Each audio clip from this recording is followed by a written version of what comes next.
What's up, y'all? It's your boy FM, and you already know what time it is.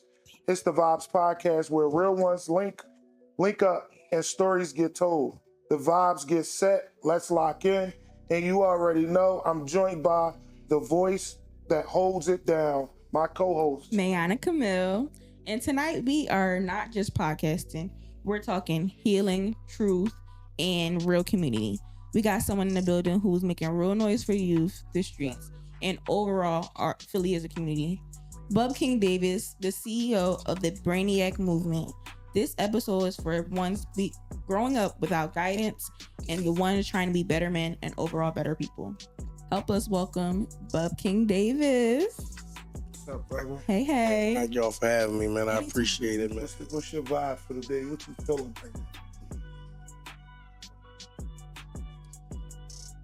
I don't know, just feeling I want to stay out the way. That's it. That's the best way to stay. All right, where you from? Tell us a little bit about yourself. Growing up. I'm born and raised Area Avenue, 1900 Park. You know, I was one of the very few that played the whole neighborhood. 13th Venango, 18th Ontario, 2500 Park. I'm from Nicetown to Executive Philadelphia. How was growing up for you? Like family dynamics? Man, it was a combination of good and bad. Because I was afforded the luxury to, I don't know about nobody else growing up here. For me, I grew up in a good community. It was violence area, but we had mentors, Boys and Girls Club, elders. Big mamas on the block. You get your ass whipped from the bottom to the top. Yeah. All that type stuff. So my area avenue was different from some of the area avenue I hear other people speak about.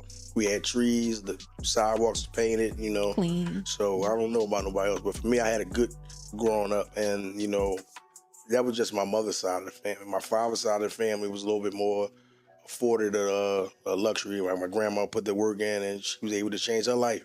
And so when summertime came, I was able to see things I wouldn't normally see in the community. I was able to travel and, experience a different quality of life. But at that age, I didn't know what it was. I just knew it was a different environment. When did you realize that you had a voice that people needed to hear?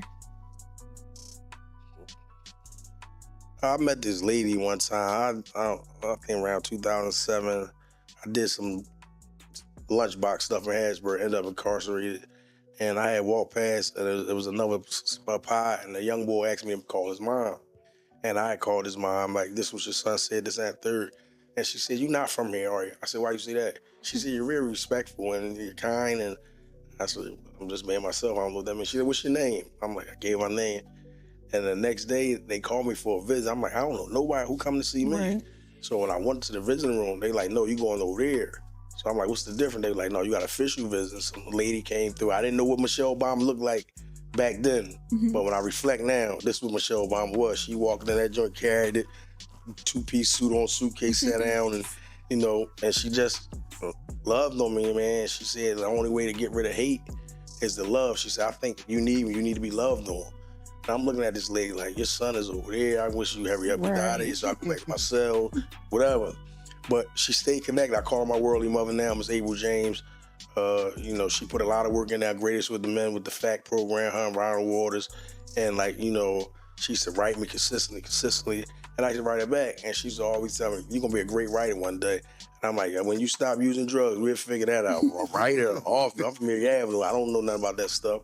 But she could see in my letters that the intellect was there. I just had to slow it down. And when I first got incarcerated in 1994, my uncle, he gave me a book called Makes Me Want to Holler by Nathan McCall.